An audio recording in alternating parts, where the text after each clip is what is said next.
The first question comes from Ashish, who is a student of electrical engineering at IIT-Kanpur.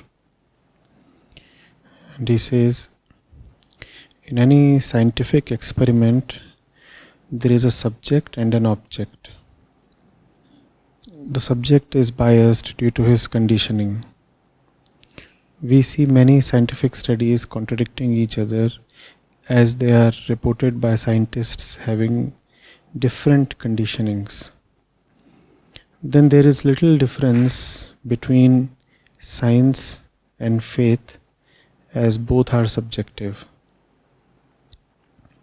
But the general belief is that science is objective, and this leads to scientists becoming self-righteous, arrogant, judgmental, sometimes even insane. My question is there anything that's objective, universal, and always trustworthy?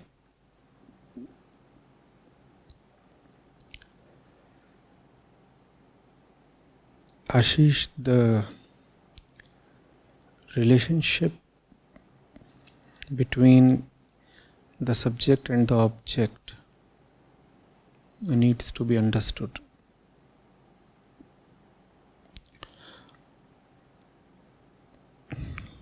Usually,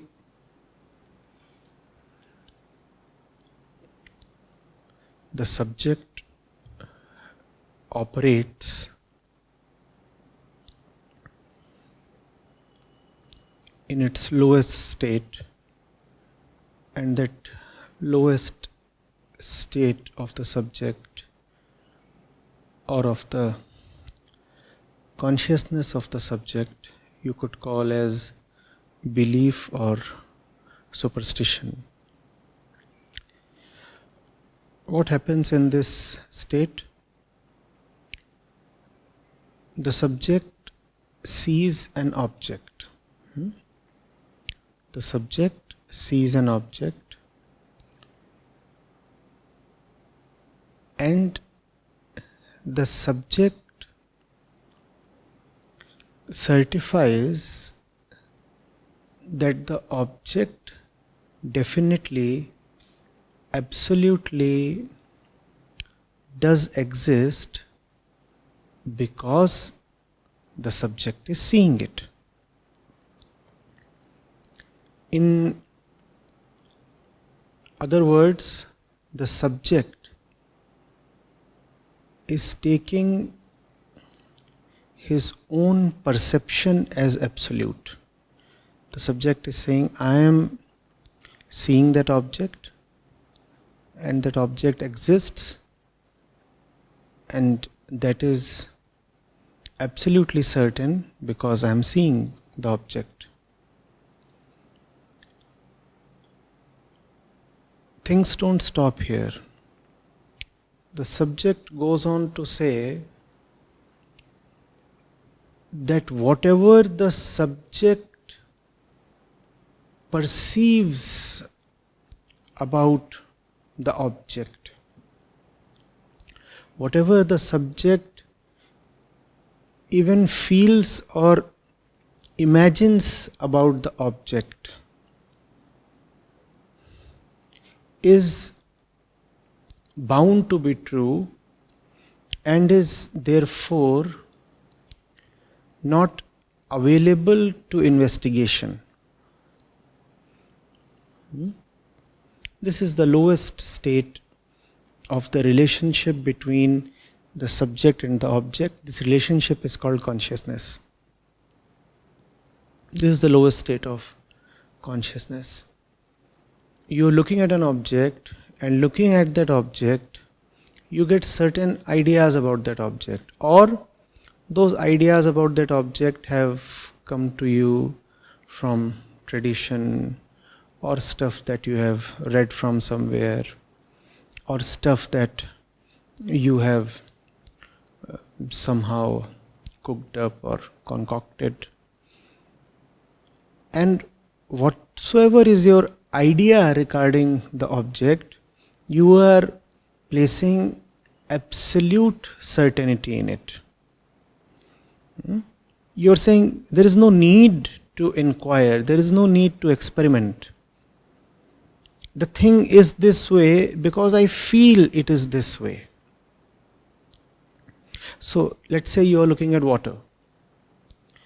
So first thing that you are saying is water is. Water is. Water exists. And why does water exist? Because I experience it. Because my eyes can see water, my skin can touch water, my tongue can taste water. So water is. So far so good, fine. Let's accept water is because your senses perceive and experience it. But you don't stop at this. In the lowest state of consciousness, you go on to say many a thing about water that are purely fanciful. For example, you might say that water comes from fire. Fire, when cools down or condenses in some way, leads to water. Or you might say that fire and water are twin brothers coming from a common mother called the earth. And you might narrate an elaborate story about the genesis of these two twins and how they got separated later on in their evolution and such things. So many things can be there. And you start placing great confidence in these stories. These are your own stories. But you start taking them as the absolute truth. So you are saying water exists, and you are saying so many other things about water, and you do not want to inquire, explore, experiment, investigate. These words are anathema. You don't want to really question your belief. You might say that water from one particular place is more sacred than water from another place. You might want to say that if there is rain on a particular day, then the water falling from the skies has medicinal properties. Or you might want to say that if a holy man touches water, then that water gets consecrated and the water can then be used to heal patients of all sorts. And you can have all these things. This is the lowest state of consciousness. Unfortunately, mostly all of us dwell most of the time in this state. Higher than this is the scientific state of consciousness. How is the scientific state of consciousness different from the believing or superstitious state of consciousness? First of all, we will see how is the scientific state a bit similar to the superstitious state, because that's what you have asserted in your question, Ashish. You have said science and superstition are much the same, because in both of them the subject is biased and conditioned. So we'll first look at the similarity. The similarity is that even in the scientific state, the subject unconditionally and absolutely agrees to the existence of the object. The subject, who is the scientist here, says water is visible. Therefore, water is.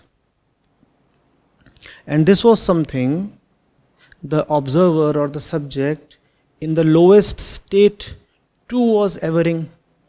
Was he not? He was saying water is visible, so water indeed does exist. The scientist till this point agrees with the superstitious mind. The scientist too agrees that water is perceptible to senses, therefore water exists. So the scientist too takes sensual perception or sensual experience as an absolute. Scientist is saying the world exists. The world indeed does exist. Why? Because I experience the world. And when we say the world exists, that includes water, trees, suns, moons, stars, atoms, everything. Because I experience matter, so matter exists. In other words, the scientist is saying that I am absolute, and therefore whatsoever I perceive is absolute. In believing the absoluteness of the perceived object, science is in fact lending credence to the absoluteness of the subject.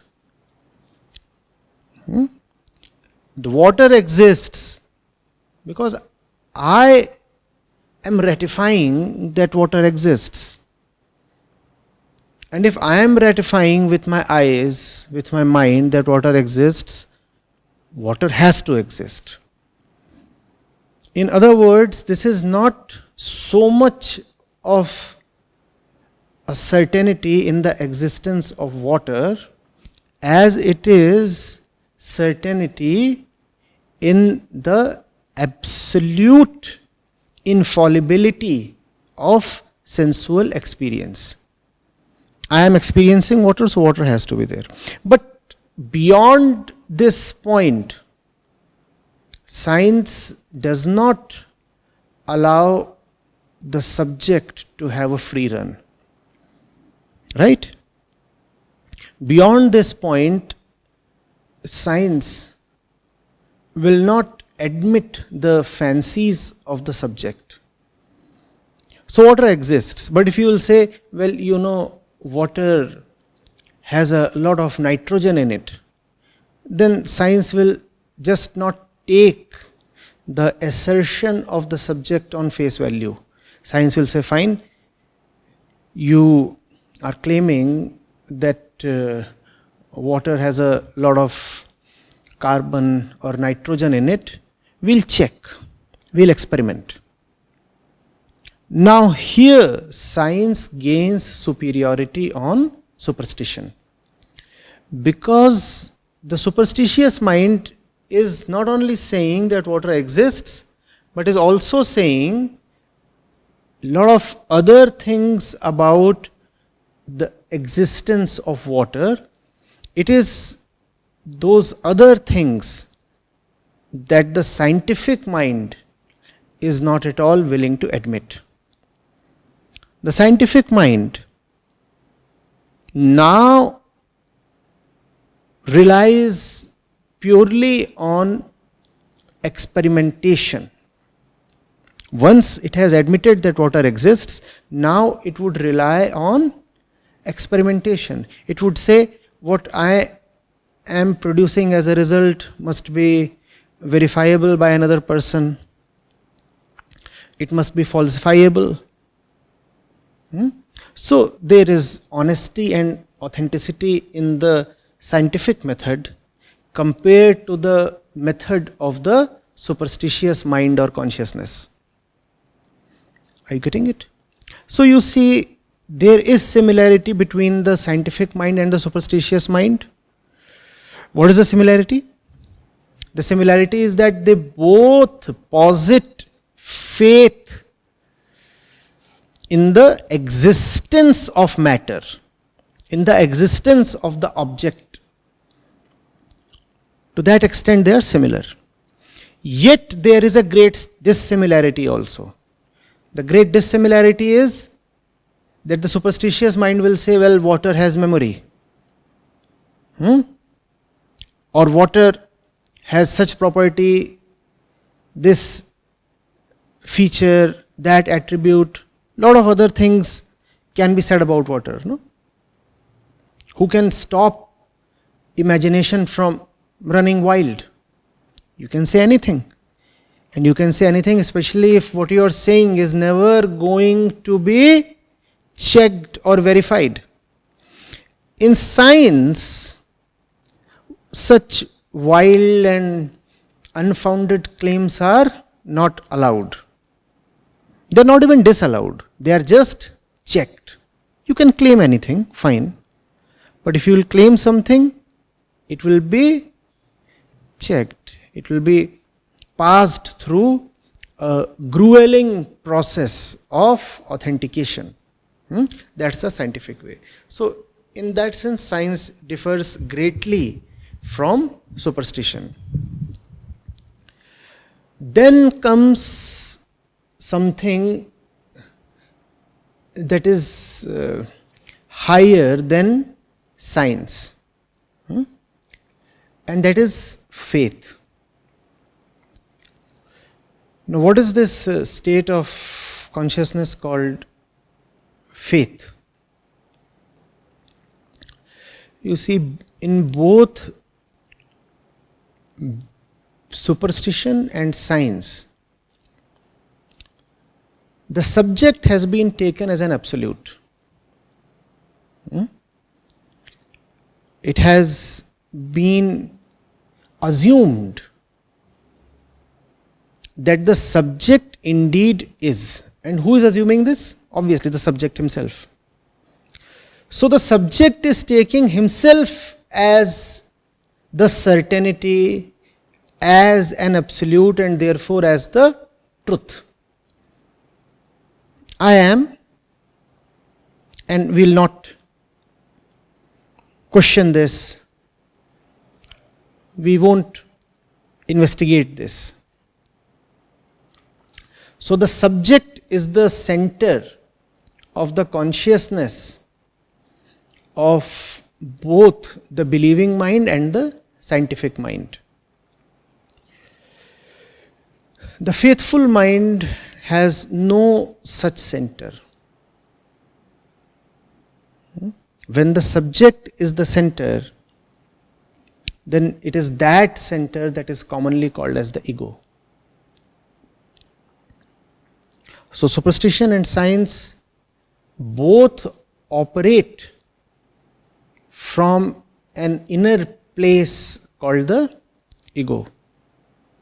That, however, I am repeating, does not mean that science and superstition are the same. Science is hugely superior to superstition, even though science holds a blind belief in the existence of the subject. That is one thing that science never bothers to question. And therefore, there are great problems with the scientific mindset. In fact, a lot of problems that the world is facing today are because the scientific method does not include turning inwards. The scientific method questions all objects, all matter, the entire universe quite rigorously, but the scientific method just does not question the observer or the subject or the ego. The scientific method says, if I am experiencing something, that is the final proof of its existence.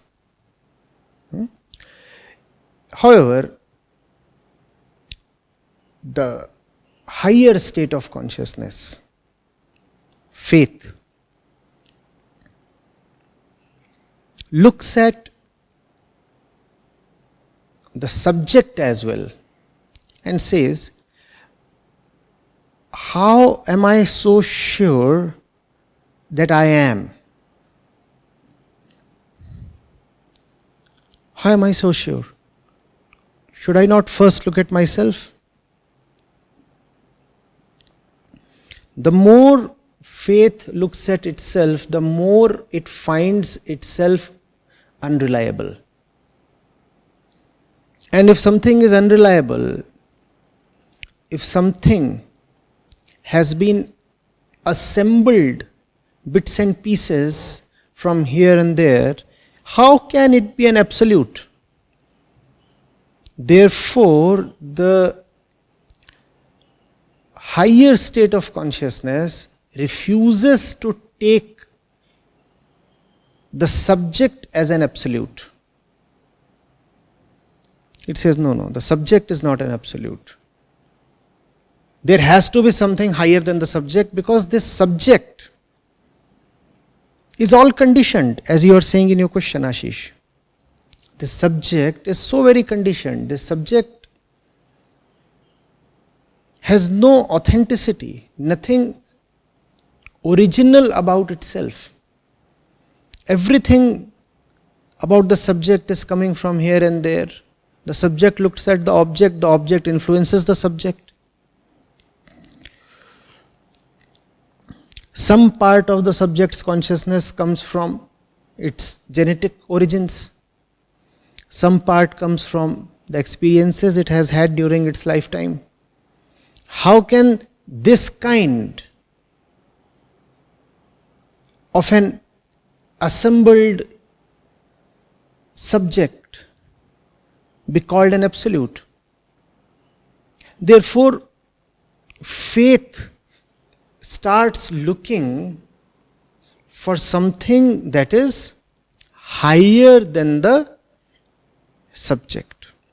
To begin with, that which is questioning the subject is higher than the subject. That which is questioning the subject is higher than the subject, and that is commonsensical. The investigating agency has to be higher than the investigated object. No? But then the agency that is questioning the subject is itself some layer of the subject. No? So even that layer would be contaminated by conditioning. Therefore, even that layer has to be transcended. So you move to the next layer, and then to the next layer, and then to the next layer. Finally, you place absolute trust only in something that is not at all conditioned or contaminated or subject to be influenced by anything. The absolute has to be something that is not a product of conditioning or physical processes, space or time. Are you getting it? That's faith. Faith that refuses to take the person, his mind, his ego, his concepts with any seriousness. Faith says, forget about what you are saying or claiming. Even the one making claim is not worthy of any trust. How do I trust your claims when even you cannot be trusted? You are saying so many things about water. How do I trust those things that you are saying about water when even you are surely not trustworthy?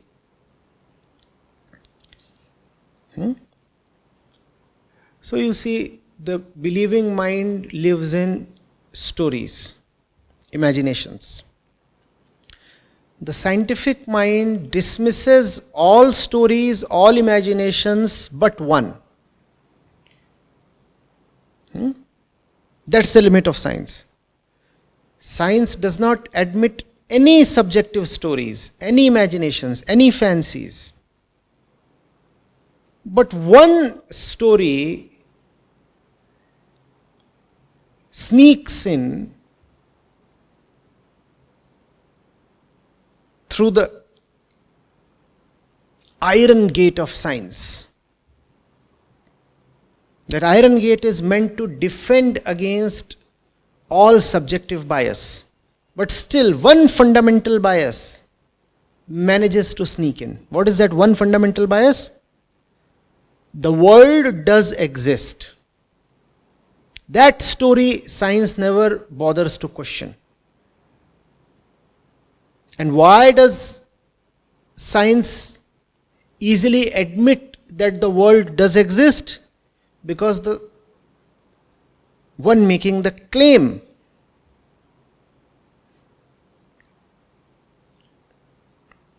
it is believed does exist.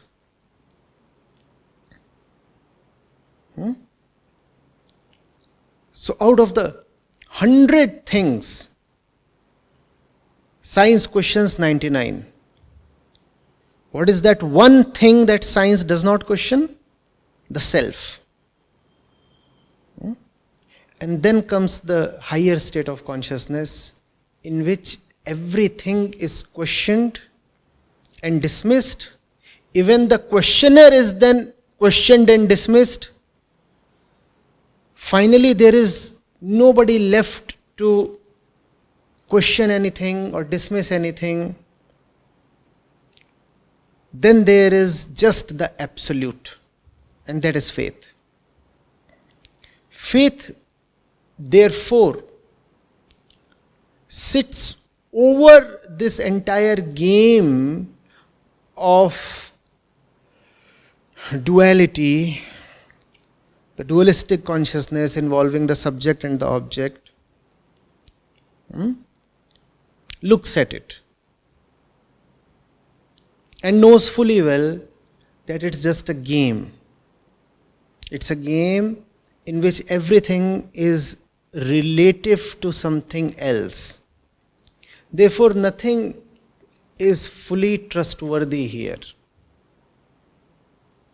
Faith is not about placing your trust in something special called the absolute. Faith is first of all about knowing that false hope is simply stupidity. And if you will place your hope in anything in this world or anybody in this world, including yourself, then you will be deceived, let down. That's faith. So faith is first of all about not placing unrealistic hopes on anything in this phenomenal world. That's faith. Faith is fundamentally not positive. Faith cannot have an object to depend on. How can faith depend on an object when faith has dismissed even the subject? Therefore, you can have belief in some object, you can trust some object, but if you say you have faith on an object, then you do not know faith. Faith is objectless, faith is subjectless. What is faith then? Faith is something that you just cannot define, because whatsoever you define would be coming from your own bias, your own limited set of experience. Any attempt at providing a definition would merely be an attempt at asserting the existence of the subject providing the definition. Faith has no fondness towards the subject called you or the self or the ego. Next you ask, is there anything that is objective, universal and always trustworthy? You see, if you say that there is something that is objective, then you have to realize that all objects depend on the subject called you for their very existence. If you are not there, who is there to certify or verify that any object indeed does exist? So if you'll ask for something that is objective, you will have to create a subject. Even when we say with respect to a thing that it is objective, all that you are saying is that the various subjects that you know of agree to a great extent regarding that particular thing you are calling as objective. But still, all of those subjects and only those subjects are there to ascertain the existence of that thing, right? How can then it be fully independent of the subject? Let me explain. Even if you say something is objective, what you are probably trying to say is that that particular thing does not depend on the bias of the subject, right? When you say something is objective, you are asserting that the thing is independent of the bias of the subject. Now, how can that thing be independent of the subject when the very existence of any object is dependent on the subject? So, there is nothing absolutely objective possible at all. Truth is therefore not objective. Facts can be objective. A lot of subjects agree with respect to one thing, and you can call that as an objective fact because the fact is standing irrespective of the change in the subject. So you are entitled to call it objective. But still it is not the truth. It's not the truth. Similarly, universal. You are saying, is there anything that is universal?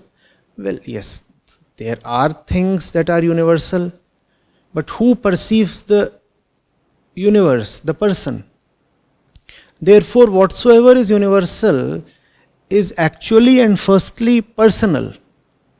Therefore, the truth is neither objective nor universal. It is a great fallacy to look for an objective truth or a universal truth. When the universe itself is a dualistic projection of the person, how can there be a universal truth? But yes, you can have universal facts again. Then you are saying, is there anything that is always trustworthy? If there is something trustworthy, then there would be somebody placing trust in that trustworthy thing. Now, how trustworthy is the one trusting the trustworthy thing? If there is someone trusting something that you are calling as trustworthy, then who is the agency certifying that object, that perceived object, to be trustworthy? The one who is placing trust in that thing. Now, who is placing trust in that trustworthy thing? You and me. And how trustworthy are we? When we are not trustworthy, How can our claims about somebody else's trustworthiness be trustworthy? Therefore, if you will look for something trustworthy, you will again be let down. Do not look for truth with such conditions or in such ways. Do not look for truth in objectivity. Do not look for truth in universality. Do not look for truth as something that is always trustworthy. What to do then? See what is not trustworthy. See where everything in the universe comes from. See what provides definition to everything. And when you are seeing these things and admitting the results of your investigation, do not be in a hurry. Do not be desperate to come to a conclusion. Do not say, okay, I have found out that those 14 things are not reliable. So where is that 15th thing that is reliable? No. Live with what you are seeing. When you can live with the ephemeral nature of this world, with the untrustworthiness of this world and yourself, without feeling uncomfortable, then you know you have faith. Faith is not about finding an anchor to live by or stand by. Faith is about seeing that anything that you use as an anchor is itself anchorless. Having seen this, if you can still smile, then there is faith.